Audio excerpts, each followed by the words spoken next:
Hey there everyone, I'm Senior Airman Angelo Rosadio with your look around the Air Force. 6 airmen will present their ideas to senior leaders at this year's Spark Tank during the Air Warfare Symposium in Orlando, Florida next month. The 6 were chosen from 200 airmen who submitted ideas via the Air Force Ideation platform.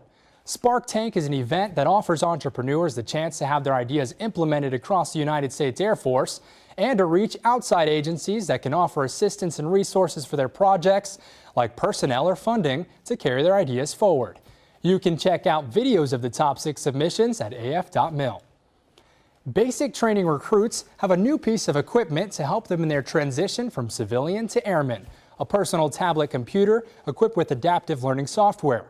It's part of a pilot test program replacing all hard copy textbooks with software designed to help students learn material more efficiently and retain knowledge longer through an adaptive personalized learning tool. Over 100 trainees received tablets as part of a 6-month cooperative research and development agreement. The new platform encourages study time when it's most beneficial, aiming to increase the knowledge retention while giving instructors real-time feedback and student progress updates. The U.S. Air Force-wide mobile app, Air Force Connect, is equipped with features exclusively designed to enable, engage, and empower airmen across the globe. The app provides airmen, their families, and visitors a one-stop shop for locating base information. Pacific Air Force is the latest to go live on the app. Popular features include the Community Connections Directory, a physical fitness test calculator, as well as links to other Air Force websites and social media platforms. AF Connect is available for free on Android and iOS from the Google Play Store and Apple App Store. And that's your look around the Air Force.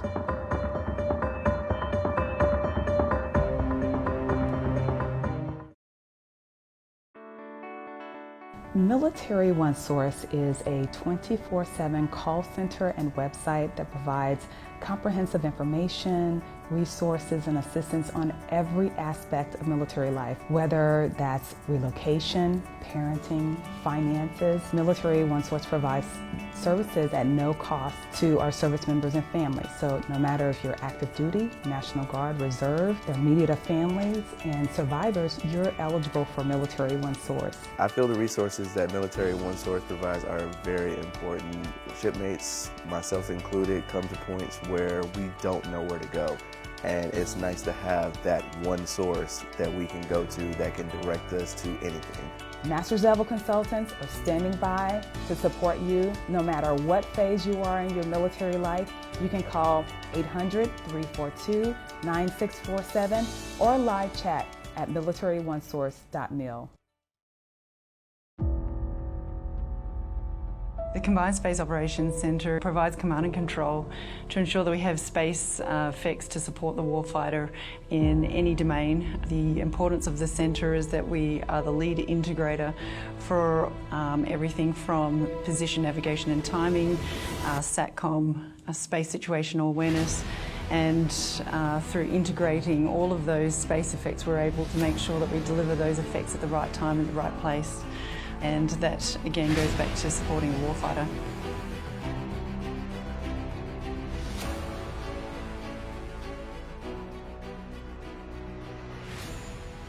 Establishing a coalition to address the common threats and shared interests in the space domain has been important, and I've witnessed that through participations in exercises as well as my role in the Operations Centre. The diversity of thought that brings, the different perspective, the capabilities, the systems, but at the end of the day, it's the people that come together. We're going to have to come together as one team to address the threats and our shared interests in space, to achieve space superiority, and to do that we need to do it as one team. The ability to work together alongside the US military as well as the UK and Canada, and in future other partners of the coalition. There's significant value in the sharing of those knowledge, skills, and each one of those partners will bring something to the fight.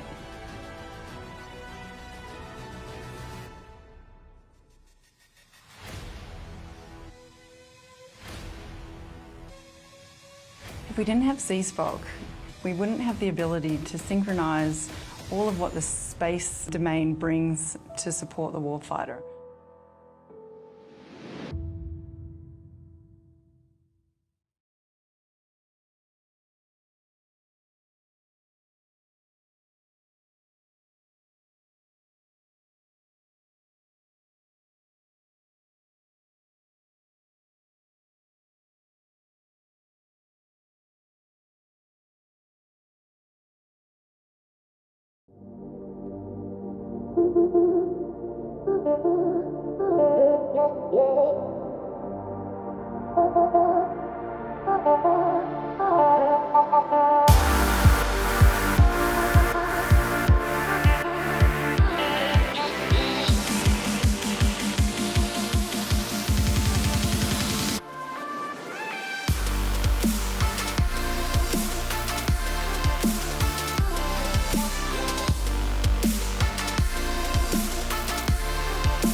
The 20th century was a time of great invention.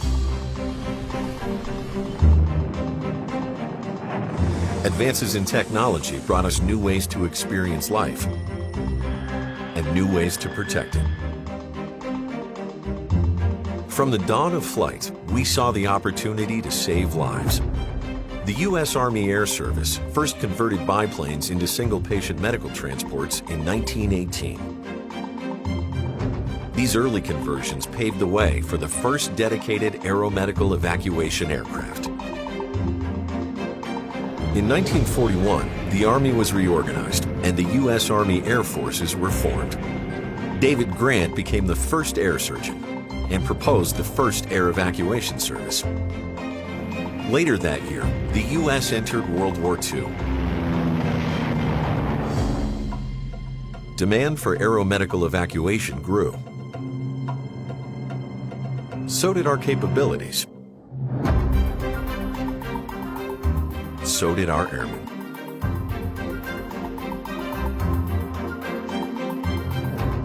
The Air Force was formed as a result of the National Security Act of 1947. Soon after, new conflicts brought new challenges.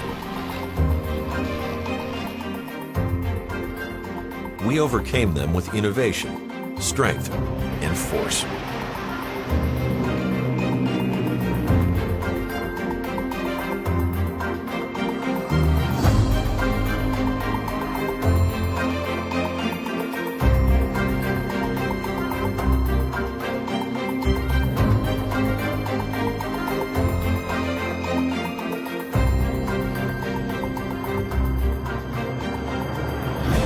Today's aeromedical evacuation aircraft employ the latest in healthcare technology.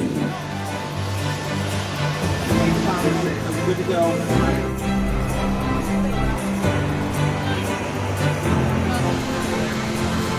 Sergeant Patterson, is airways good? Yes. Providing life-saving care at a moment's notice.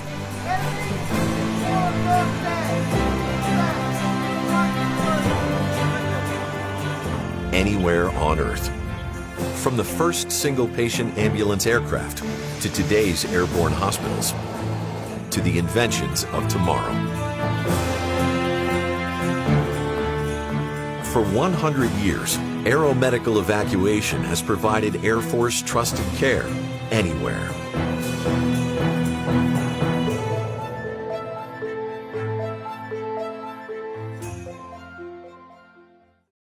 Teammates, my name is Ramon Colon Lopez, the Senior Enlisted Advisor to the Chairman of the Joint Chiefs of Staff.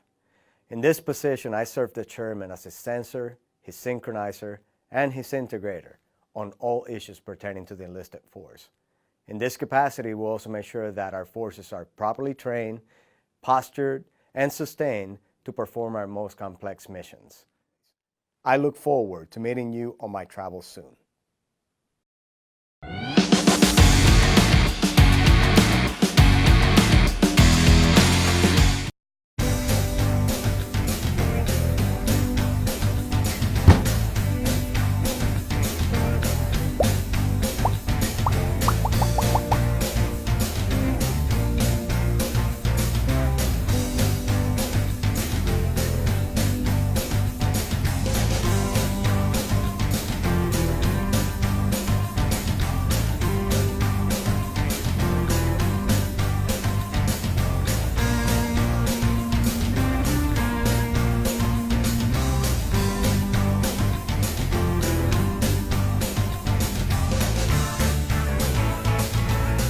Who?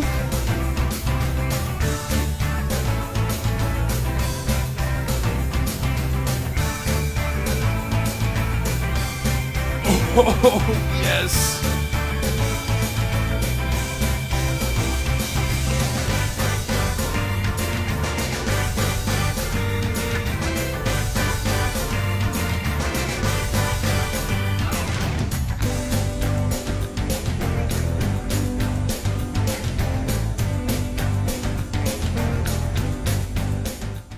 Please take your seats. Good morning. I'm Colonel Curtis Hernandez, Director of National Security Space Policy, National Space Council. welcome to the swearing-in ceremony for the first Chief of Space Operations, United States Space Force. Today's ceremony carries special significance, marking the first accession of a commissioned officer into the Space Force. Further, the oath being administered today is a requirement under Article 6 of the United States Constitution and is further prescribed under Title 5, United States Code, Section 3331. The oath signifies the office holder will support and defend the Constitution of the United States, that the office holder will bear allegiance to the Constitution, and that the individual will faithfully discharge the duties of the office of their appointment.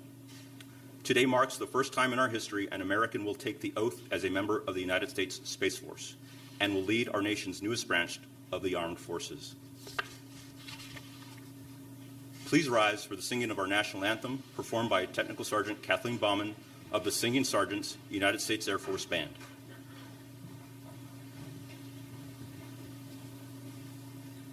Oh, say, can you see by the dawn's early light what so proudly we hailed at the twilight's last gleaming, whose broad stripes and bright stars through the perilous fight o'er the ramparts we watched were so gallantly streaming, and the rockets' red glare, the bombs bursting in air, gave proof through the night that our flag was still there. Oh, say does that star-spangled banner yet wave o'er the land of the free and the home of the brave?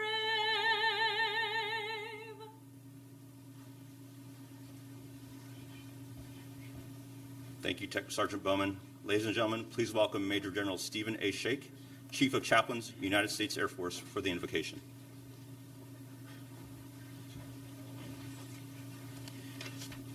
Good morning. I invite you to join me as I pray. Loving God, whose glory is displayed in the heavens, cover us this day with your mercy and favor as we seek to keep our nation and your heavens a safe and peaceful domain. We humbly ask your wisdom to rest upon and within our president, our nation's leaders, and upon our nation's first Chief of Space Operations, General J. Raymond.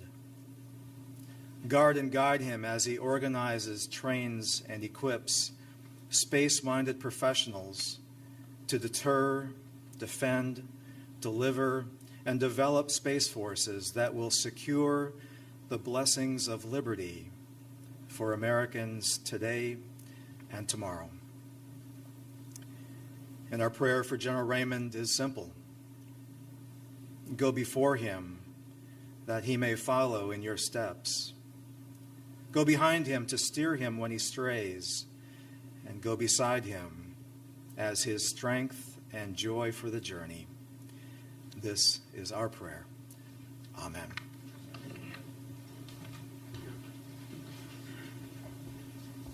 Thank you, Chaplain. And now, the Vice President of the United States. You may be seated. Thanks, everybody.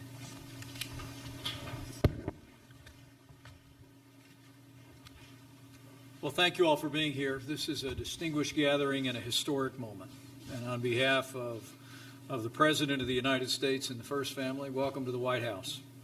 Today is a historic day for our nation because today we will swear in the leader of the first new branch of the United States Armed Forces in more than 70 years, the Chief of Space Operations, General J. Raymond.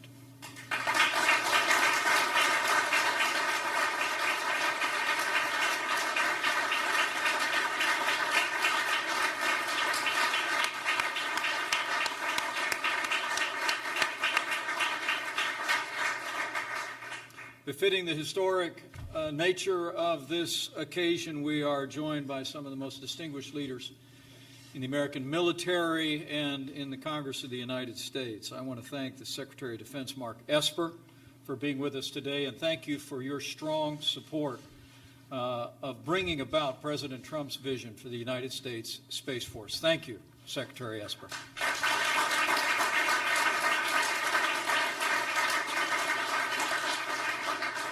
And the still new Secretary of the Air Force, but someone who has thrown herself headlong into this partnership and the launch of the United States Space Force. Join me in thanking the Secretary of the Air Force, Barbara Barrett. Thank you, Madam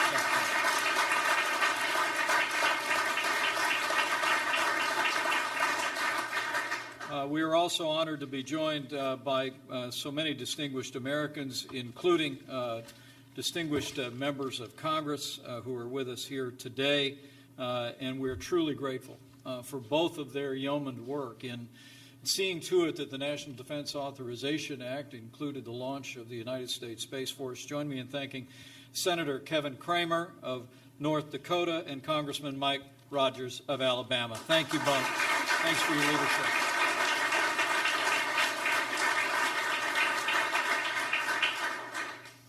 In June of 2018, President Trump laid out a vision to reclaim America's heritage as the world's greatest spacefaring nation. And in those remarks, he called for the creation of the Space Force as the sixth branch of our armed forces. And today, General Jay Raymond will take his position as the first officer of the United States Space Force. As the first officer of the United States Space Force and the Chief of Space Operations, he will also take his seat on the Joint Chiefs staff. And I'm very pleased to be joined today with several members of the Joint Chiefs. Join me in thanking the Vice Chairman of the Joint Chiefs, General John Hyten, and General David Goldfein, who are with us here today. Thank you all.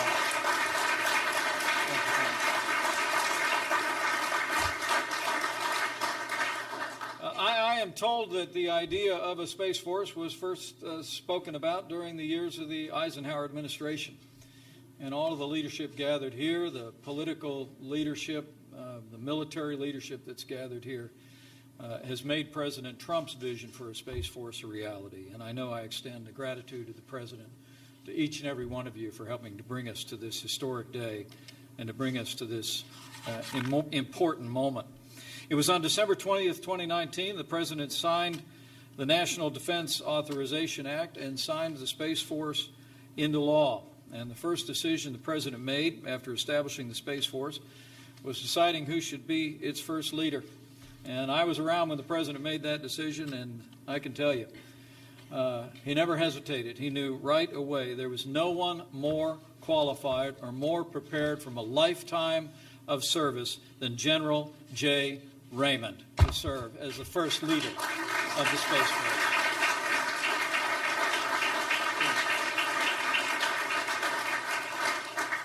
More on him in a moment, but I just learned the depth of tradition of military service of this extraordinary family. It is remarkable to think that since 1865, the Raymond family has worn the uniform of the United States. His great-great-grandfather graduated first in his class from West Point. Other West Point's graduates would include his great-grandfather, his grandfather, and his father. I am told that in his version of teenage rebellion, he headed to the Air Force. What an incredible tribute, what an incredible family. And speaking of his family, would you join me in thanking his extraordinary wife, Molly, for the lifetime of service that she's rendered to this nation.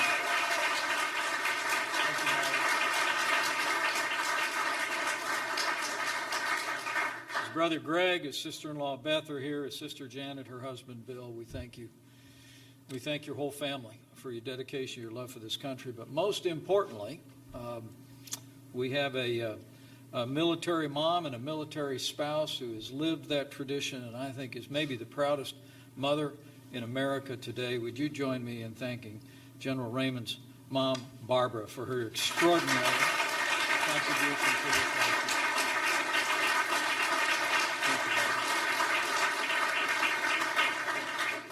I think today's remarkable turnout for this occasion just shows the importance of this position to our national security. And I think it is also a testament to the respect that General J. Raymond commands among his peers all across the military in the United States. General Raymond was the perfect choice for the President to lead the Space Force because of his integrity, his decades of experience, particularly in understanding and leading the defense of this nation and the maintenance of our assets in space. General Raymond, as I mentioned, comes from a proud history of military service, but himself, he has served his country as an Air Force officer for more than 35 years. At that time, he has extensive experience overseeing all of our military operations in space. For the last 3 years, he led nearly 30,000 men and women at Air Force Space Command, which is based at Peterson Air Force Base in Colorado. He commanded the 5th Space Surveillance Squadron, the 21st Space Wing, Joint Force Space Component Command, and the 30th Operations Group at Vandenberg Air Force Base that I had the privilege of visiting just last summer. For his exemplary service, he has earned a chest full of medals, from Distinguished Service with an Oak Leaf Cluster to the Defense Superior Service Medal, and the list only goes on. In each of his roles over the last 35 years, General Raymond has excelled. He has led with distinction. And I can tell you that having met with him already about his plans to move out with the launch of the United States Space Force, I know the next year is going to be a busy year, and we are going to see literally thousands of Air Force personnel added to the roles of the Space Force, and the United States Space Force will have an extraordinary launch under General J. Raymond.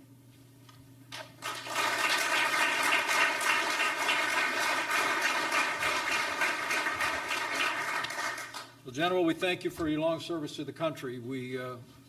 It's my privilege now to administer to you the oath of office and to express to everyone here the confidence the President of the United States and I and our entire administration have. And I know that all of your peers have. It is President Trump's belief that the United States must remain as dominant in space as we are on land and sea and the air. And your charge is to see to that mission with the United States Space Force, to defend this nation and to defend our ideals. And we know that you will answer that call with the integrity and with the conviction and with the professionalism that has characterized your entire career. So with that, it will be my great honor to administer the oath of office to the new Chief of Space Operations for the United States Space Force, General J. Raymond. John? Raise your right hand and repeat after me. I, John William Raymond, do solemnly swear. I, John William Raymond, do solemnly swear. That I will support and defend the Constitution of the United States. I will support and defend the Constitution of the United States. Against all enemies, foreign and domestic. Against all enemies, foreign and domestic. That I will bear true faith and allegiance to the same. That I will bear true faith and allegiance to the same. That I take this obligation freely.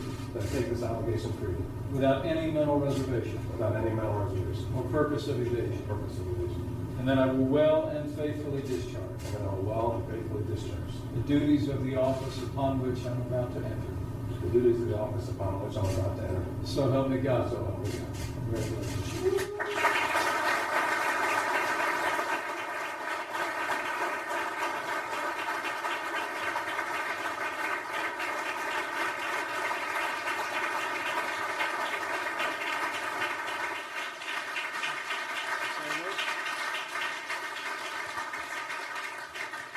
Ladies and gentlemen, it's my privilege to introduce to you the first officer of the United States Space Force, the Chief of Space Operations, General J. Raymond.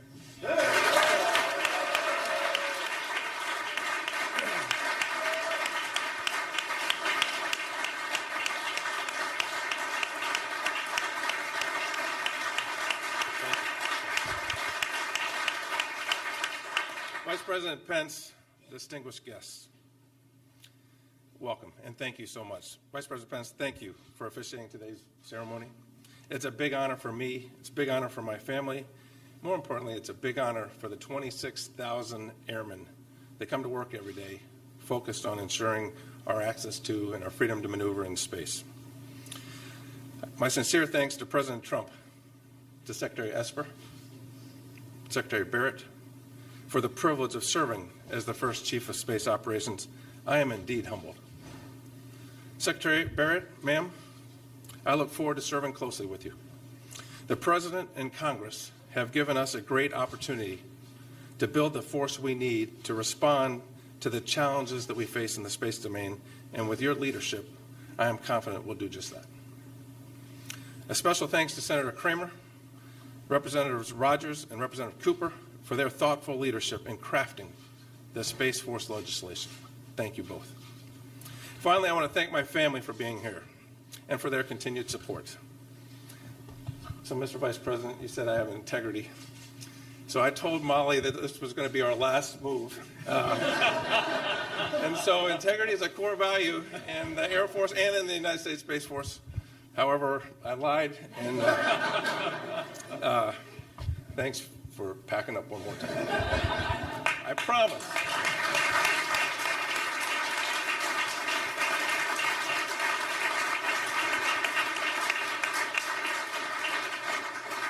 I promise.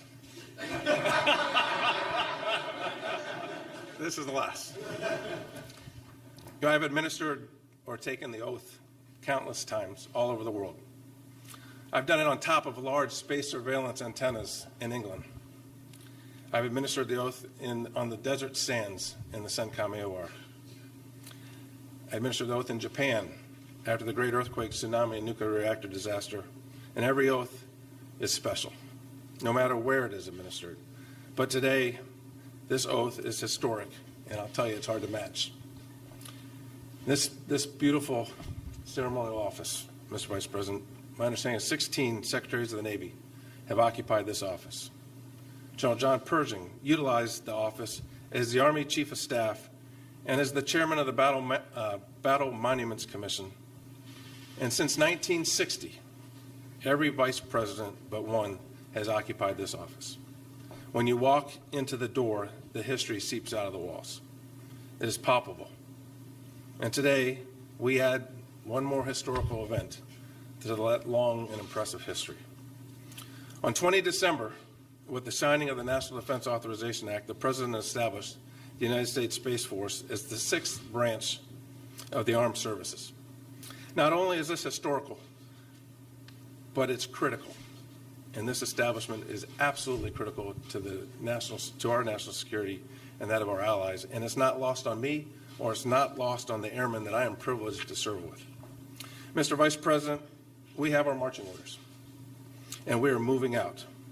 We do not want a conflict to begin or extend into space. We want to deter that conflict from happening. The best way I know how to do that is to do so from a position of strength. The NDAA provides us the opportunity to start with a clean sheet of paper, to build this service in close partnership with the Air Force. And I want to thank my former boss, now my peer, and that's going to be hard for me to get used to saying, General Dave Goldfein. Thank you for your partnership, for your leadership, and for your friendship. We will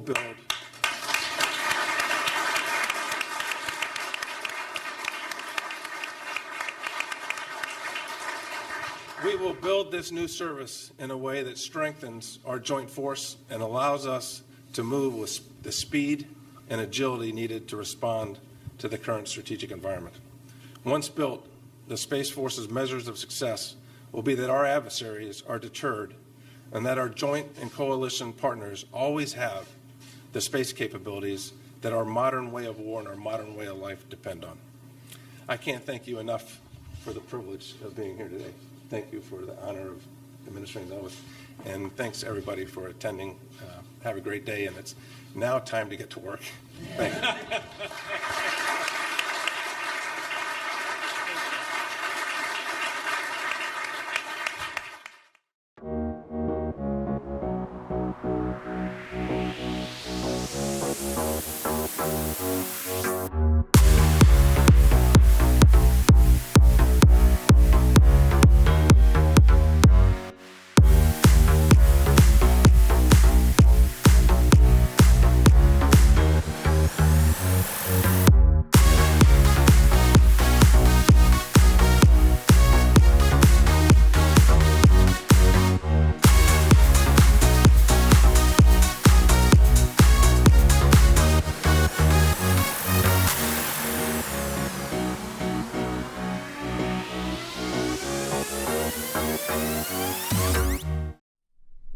just be about a Facebook post or a video. Like, we've got to do something that makes a difference.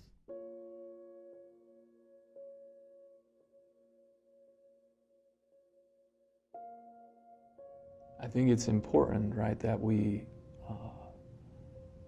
put it in the right context. We're not asking folks to go get training. We're not asking folks to be better supervisors or anything like that. What we're asking for is feedback, because what we're doing isn't working. And we've got to get opinions, we've got to get thoughts, we've got to find out from our airmen what we can do as a headquarters in this command and as an Air Force to help. I think it's really easy to throw around it's a leadership issue. Of course it's a leadership issue, but we can't pretend as a headquarters that we don't own responsibilities, that we don't architect choices that make things easier or harder on leaders. And so we've got to think through that. We have to think through resourcing. We've got to think through programs. We've got to think through all the options that we have. How do we incentivize better actions from leaders? How do we take things off of people's plates? How do we allow for the kind of connectiveness required to really be there for our airmen when they need us?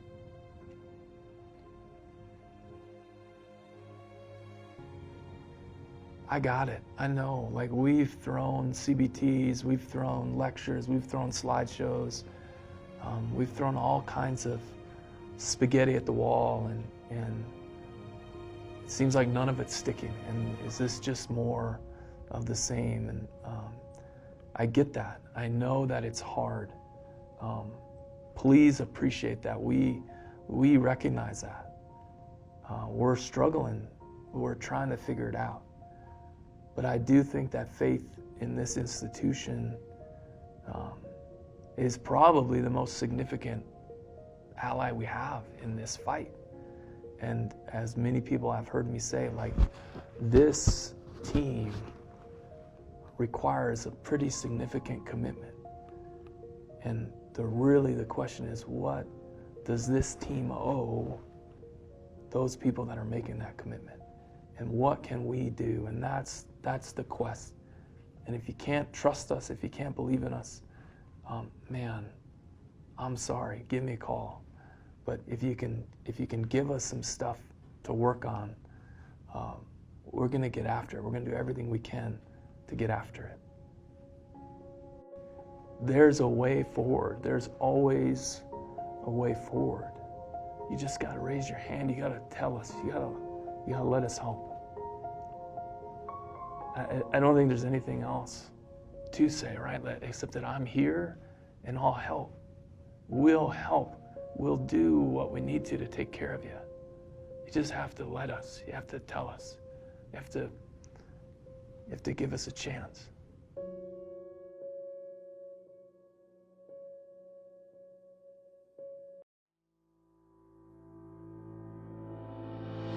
There's a warfighting domain beyond air, land, sea, and space. A virtual and a physical battlefield made of cutting-edge hardware and endless lines of code. That domain is cyberspace, and there, we're in constant contact with our friends and with our adversaries. The clock never stops for airmen who deliver the full spectrum of cyber capabilities. You work tirelessly sustaining operations at home and abroad, while keeping our weapon systems secure from invisible and challenging threats. This warfighting domain extends beyond the recognizable face of day-to-day information technology. As members of the Joint Force, you're engaged in battle on the digital front lines, against enemies seeking to degrade and deny us access to our systems. In this increasingly connected world, you take the fight directly to the enemy, in, through, and from cyberspace. You also support the mission by keeping airmen connected around the planet, by responding to network outages, installing patches, or laying down fiber optic cables. You're problem solvers, troubleshooters, and critical thinkers. The Air Force depends on your skills, and what you bring to the fight will be even more critical in the future. Our Air Force is evolving to meet the challenges of tomorrow, and our cyber mission is a cornerstone of that evolution. We're counting on you to be ready and lethal in order to deter and win in the cyberspace domain. Thank you, cyber warriors.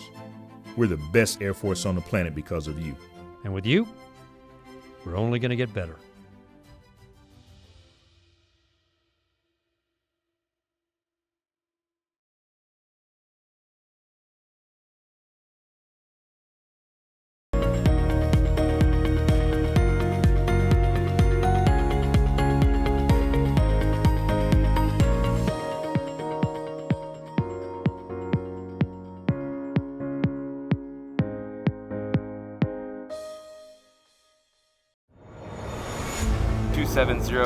degrees magnetic at 315 meters.